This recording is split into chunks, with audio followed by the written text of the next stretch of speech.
على رسوله الكريم أما بعد সংক্ষিপ্ত দুটি কথা আমি সর্বপ্রথম অন্তর্বর্তীকালীন সরকারকে একটি ঐতিহাসিক সিদ্ধান্ত গ্রহণ করবার জন্য ধন্যবাদ জানাই।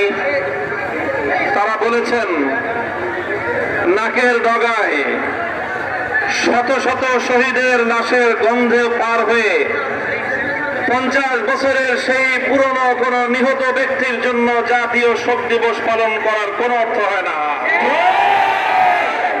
এজন্য 15ই আগস্ট শোক দিবস বাতিল ঘোষণা করে একটি ঐতিহাসিক সিদ্ধান্ত গ্রহণ করেছে।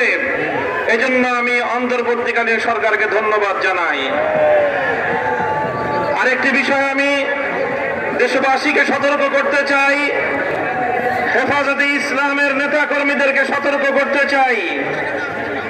ইতিমধ্যে আপনারা বিভিন্ন যোগাযোগ মাধ্যম, সামাজিক যোগাযোগ মাধ্যমে দেখেছেন পরাজিত শক্তির ফাঁসিবাদী নেত্রী জালিম শাহী শেখ হাসিনা নরেন্দ্র মোদীর ঘরে বসে বাংলাদেশের অভ্যন্তরে 15ই আগস্টকে কেন্দ্র করে বিশৃঙ্খলা সৃষ্টি করবার জন্য তিনি উস্কানি দিচ্ছেন। বলতে চাই, আওয়ামী লীগের, যুবলীগের, ছাত্রলীগের যারা বিগত 15 বছর পর্যন্ত হাতুড়ি লীগের ভূমিকা পালন করেছেন, মনে রাখবেন এখন বাংলাদেশ আর সেই 16 বছরের ফ্যাসিবাদী পরাধীন বাংলাদেশ নয়। এই বাংলাদেশ আজ স্বাধীন বাংলাদেশ।